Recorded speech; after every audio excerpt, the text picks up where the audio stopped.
Hey everyone.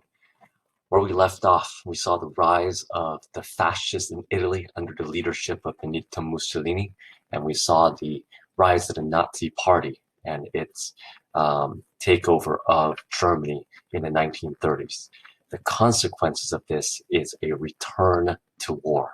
Okay? Many historians actually look at the Second World War as a continuation of the First World War. That a lot of the underlying issues were never solved at all.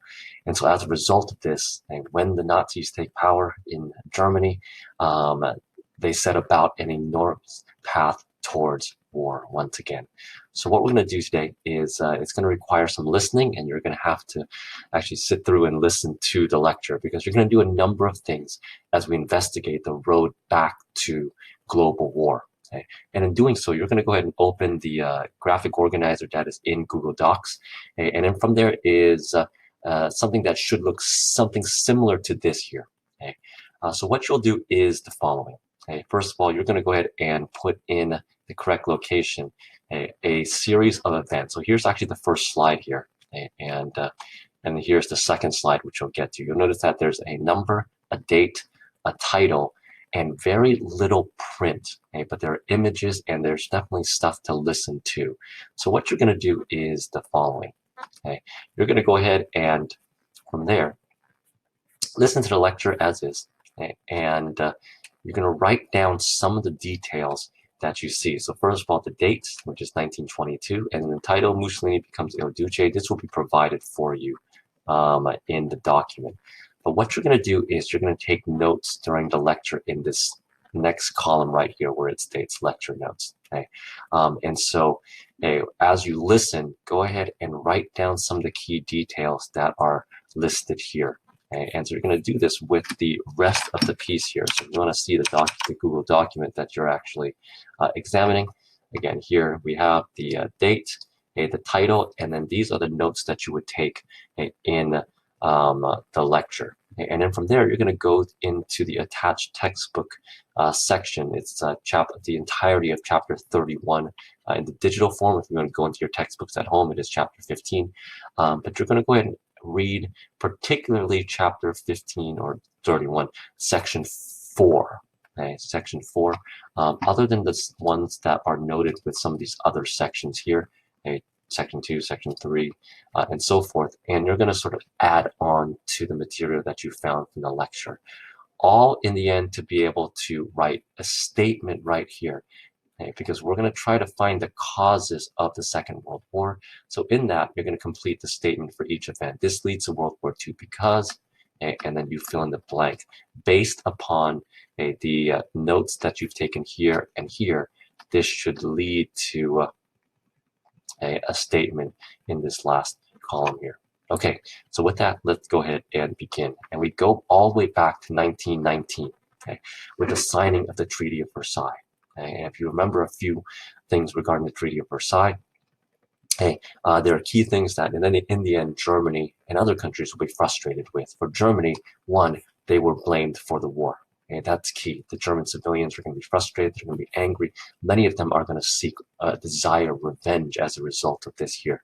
Secondly, there are the enormous amount of reparations that Germany had to pay, both not only in money, but then also in resources when they can't come up with the money, leading to that enormous hyperinflation crisis that you looked at previously in 1923. There are also strict limitations in terms of its military force, 100,000 men that they were allowed, but what it created were tens of thousands of paramilitary forces, which will eventually become groups like the Black Shirts and then more infamously the SA and particularly the SS as well. Okay, but this notion that Germany is being surrounded by the other countries of Europe and there's nothing they can do about it other than feel threatened as a result. So major limitations in army size, naval size, no air force, no submarines supposedly. So those sort of items, Germany was limited so that they would never invade Europe, other countries of Europe again. They were taken territory away. East Prussia in this area here would be taken, creating the new country of Poland. And this particular area right here, the Alsace-Lorraine, was taken back by France. And all these regions with a large number of German-speaking peoples are going to be desired by the new German government. And not only that, but this notion that this new treaty organization, the Treaty of the League of Nations, is going to supposedly protect them, but in the end, they're going to make decisions that Germany is not going to like. So there were major frustrations by Germans and even Italians regarding the outcome of the Treaty of Versailles. And so the first country to really take movement and take notice of this is Mussolini in the fascist in Italy, where they seized power using some of the new methods that we had looked at previously, and when we defined fascism and the ideology of based upon the power of the state, opposing communism, the cult of personality, and others that we examined in the propaganda activities previously, leading and allowing Mussolini to not only control the government, but engage in a very aggressive foreign policy to try to create a new Roman Empire, like he promised the Italians, to make them a great state once again. Okay. In 1923, there was the hyperinflation crisis in Germany, again caused by the Treaty of Versailles, the demand of France such that Germany had to pay back no matter how desperate the situation was, even though they may not have been able to do so, leading to Germany printing more money than was absolutely necessary, leading to this hyperinflation crisis. Now, one thing in regards to the consequence, if you got through the activity that we had done towards the beginning of the semester, the question comes up as to who in the end will rescue Germany. And as it turns out, there will be a lot of help, and particularly not just intellectual help of how to solve this issue, but also financial help from particularly the United States as a primary bankroller of the German recovery from the hyperinflation crisis. There are, however, changing attitudes in the mid-1920s, and part of that has to do with the legacy of the First World War. All across Britain and France, there are now memorials that are set up in almost every town, in every village, and there's this notion that they don't ever want to go through that again. Another major war is what they wanted to avoid. And so as a result of this in the United States, there's a French diplomat and an American senator who came together in 1928 and formed what is known as the Kellogg-Briand Pact, whereby the signatories, as listed right here, basically outlaws war. They made war illegal. Now, it's not binding. It's probably not going to happen. This isn't going to prevent war by any means, but what it does is that it shows the attitudes of the Western powers. By the 1930s, they're going to try, and it's hard to do foreign policy this way, whereby if you're never going to be willing to fight, there's no backing in anything that you do. Right? If you're not willing to show that you're willing to go all the way, then there's nothing to the words that you say. And so the attitude of the West is to defend as necessary, but to not engage in war if possible. And this is definitely shown in France, whereby as the Great Depression hits, which we'll get to in just a moment here, France is going to use its very limited resources. Instead of creating an army that's willing to engage the enemy, they're going to sit back and defend. And you can see this in this concrete paradise known as the Maginot Line. So in other words, along the borders of France and Germany, where the previous war was primarily fought, they would create all sorts of bunkers and concrete outposts. It's like trench warfare, except France this time will be ready for it. But by no means are they thinking that if another war happens, they would actually be the ones to go into Germany to end the war. Because last time they did that, it was a disaster. That was the First World War. But even then, things were still looking up. That is until in 1929, the U.S. stock market crashed, leading to a dramatic economic depression. Probably the worst of the 20th century. Now, there's a lot of discussion as to how, and we looked at this in a previous lesson before, there's a lot of discussion on a investment in the stock market, whereby you didn't have the money to actually do it. You would actually take out loans to invest in the stock market. It's almost like gambling. For instance, there were American producers that were making too much goods, so this supply was actually too high for the demand. Either way, that leads to a dramatic stock market crash, leading to massive unemployment, not just in the United States, but the rest of the world. And because, as it turns out, American banks, particularly, which were struggling at this point, are looking to get money and resources back from their creditors, in this case, Britain, France, Germany, and others, leading to now a global depression as a result of this here. A consequence of this in the 1930s is that as Western capitalist states were struggling, the one state that turned out to be doing okay, particularly, was the Soviet Union, where the communist government, where they're controlling supply and demand, were relatively insulated from the global capitalist crisis that was the Great Depression. And it created a sense that maybe communism may just be the answer. And again, this fear now of a communist revolution heightens even further in many of these other states.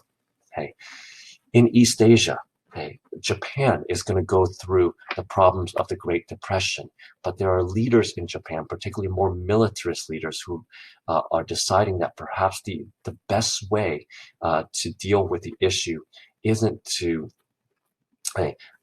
invest in the public sphere like we see in the United States and others. Instead, it's to invade, in particular to take land and resources from nearby China, which is starting to reunify after decades of civil war. But Japan is setting its sights from its colonies in Korea and into northeastern China, a region known as Manchuria. And as Japanese civilians, settlers, businessmen are moving into Manchuria, so is the Japanese military. And they start to, over time, seize control of northeastern China, and there eventually will be a showdown between Japan and a reunified China as well. Again, this becomes a massive point of conflict where many historians will actually credit the start of the Second World War in northeastern China.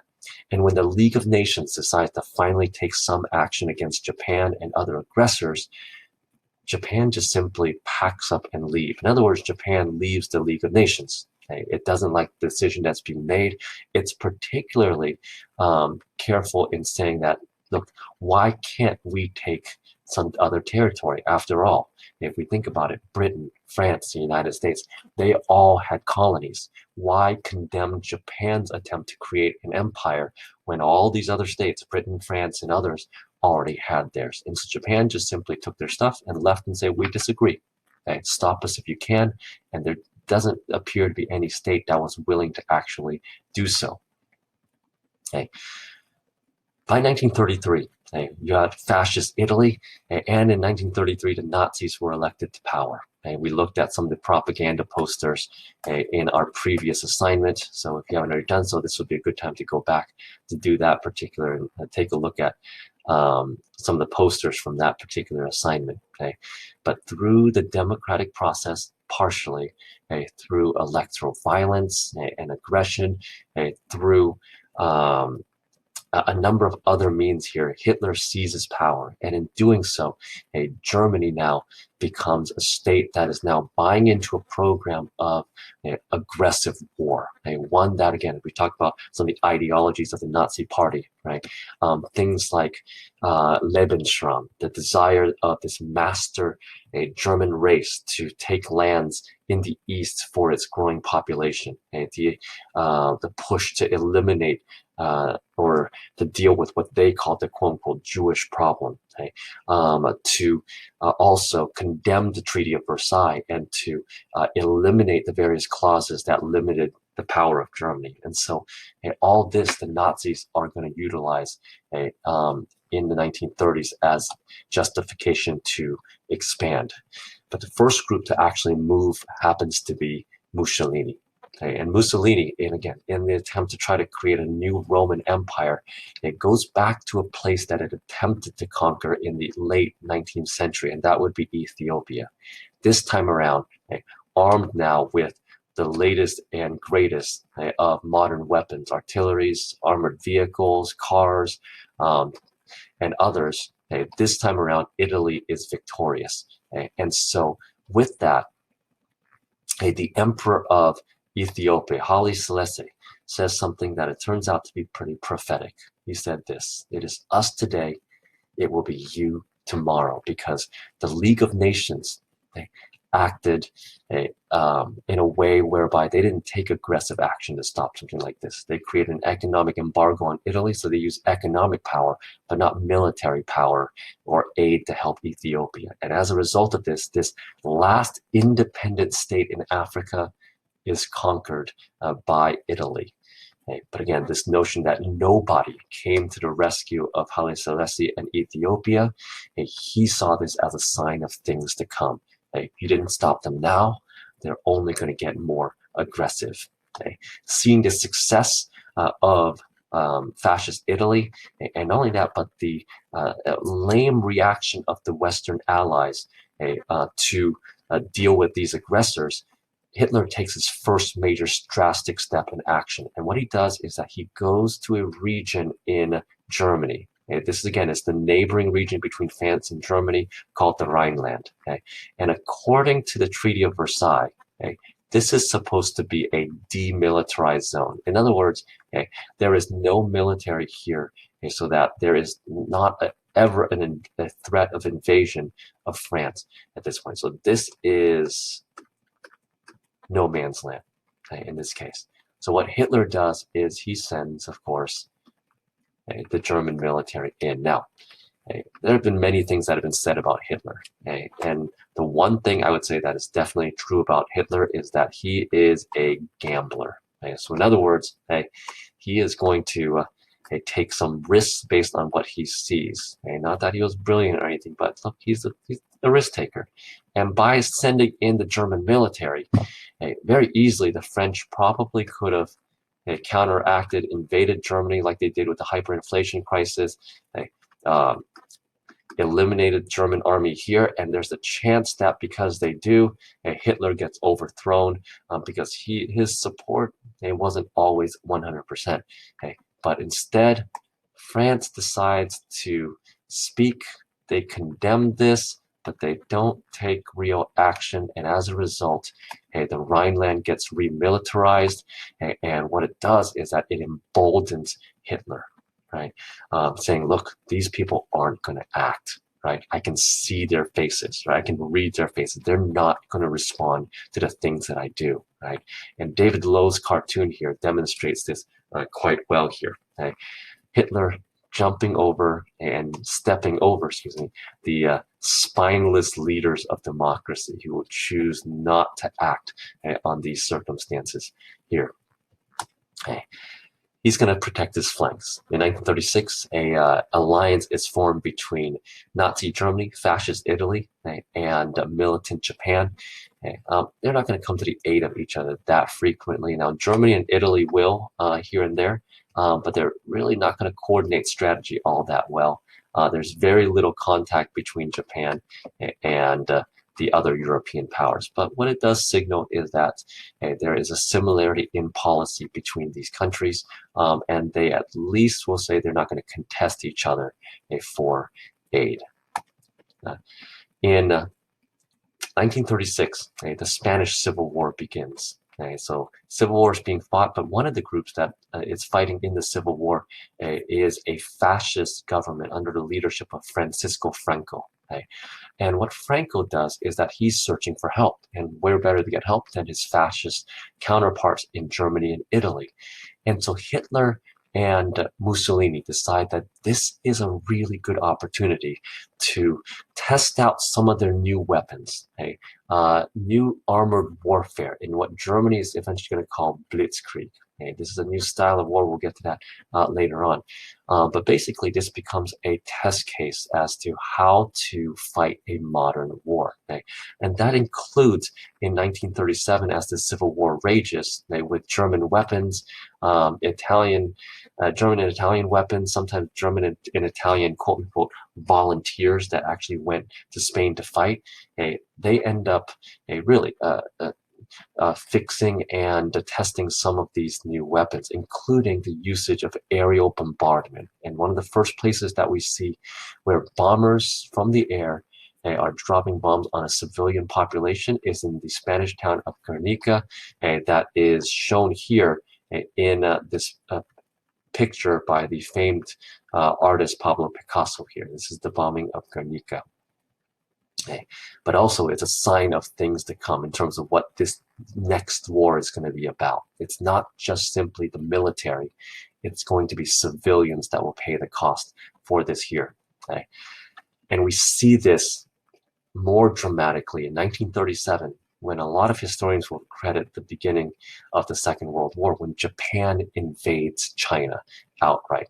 There is conflict between the Japanese settlers, this Japanese military government in Manchuria, and eventually there's conflict right along this border here, leading the Japanese to start an invasion of the Chinese mainland. And they do really well, particularly along the port cities. And as they move further inland, however, they're going to meet a lot more resistance, as the Chinese army, albeit not very well supplied or armed, is massive in number. But when the Japanese military reach the old imperial capital of Nanking, the Japanese military commander decided to send a message that perhaps maybe if something drastic happens, China will go ahead and surrender. And what he does is something that is incredibly brutal. The mass execution of all or as many men in the city as possible, including young boys, old grandparents. Some of them are just simply beheaded.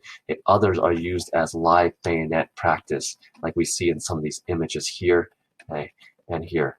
Not only that, but this event is frequently known as the Rape of Nanjing or Rape of Nanking. In that you have atrocities like all of these murders, but then also the assault and the rape of thousands and thousands of women in the city. This is as atrocious as you can get. And the Western media and others condemn this immediately.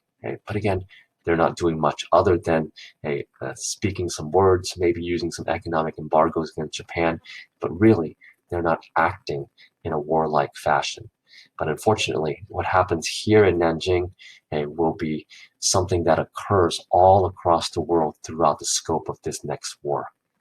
So as we start to get really a beginning of war in East Asia, Hitler is going to continue in seizing lands and properties that don't belong to him, including the country on his southern border, the country of Austria. And what becomes known as the Anschluss of Austria. Germany convinces Austria, and particularly empowering the Nazis in Austria, to join Germany under this notion that they are also German-speaking peoples.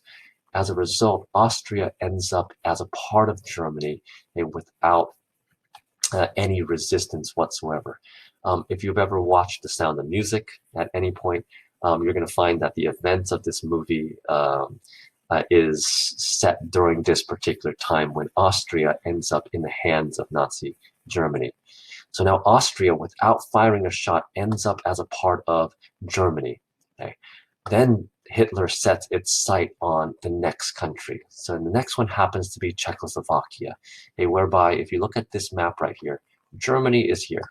So here's Germany, surrounding the northeastern part of Czechoslovakia, and then you have Austria, which has now also joined Germany as well here.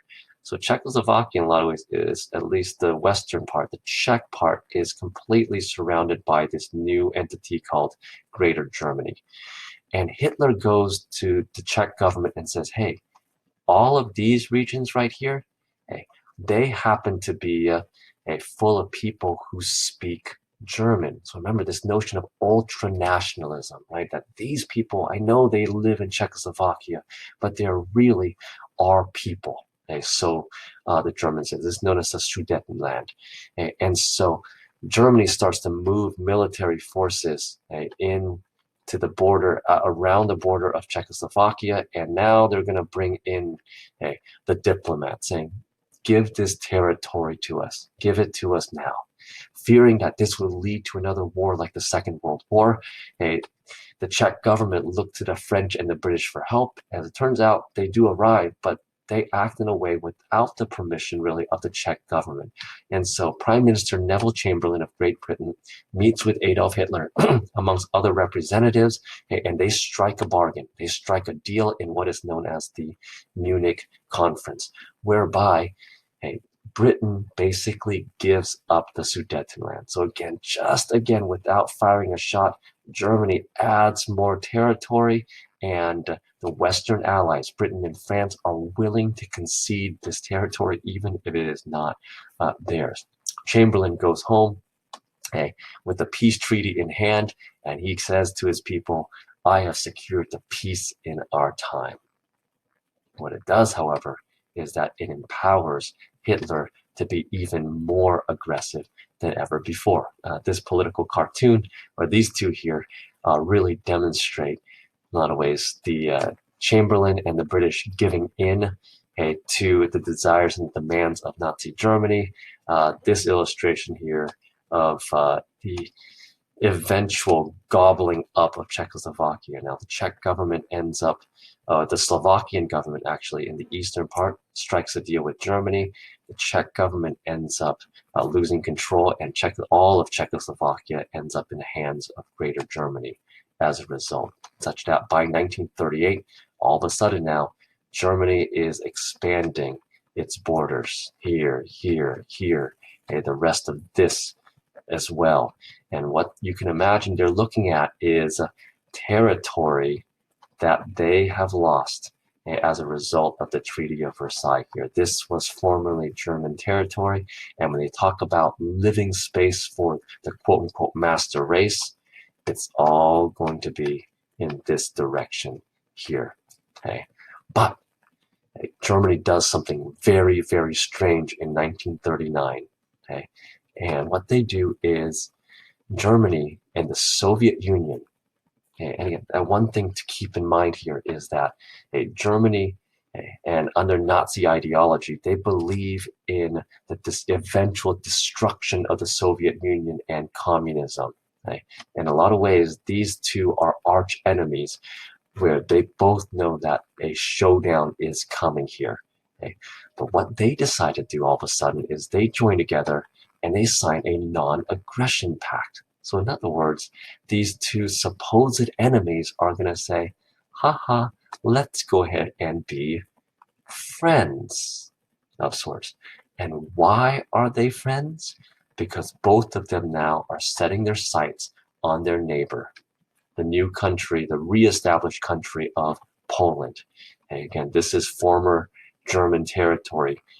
That the western part is former German territory, and what the Soviet Union is looking for is some sort of a buffer zone between Nazi Germany and the Soviet Union, whereby the Soviet Union can better prepare for a war if they know they have some space and they have some time, where if Germany ever attacks, there's some space between them as such. So they both decided, hey, let's be friends, and let's go ahead and murder Poland as a result of this here.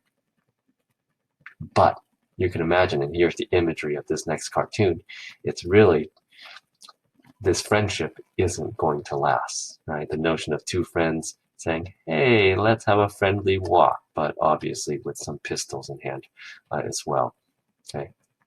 But either way, they both have their sights set on Poland, and in the exact same way as they do with Czechoslovakia, there are demands for lands by Nazi Germany.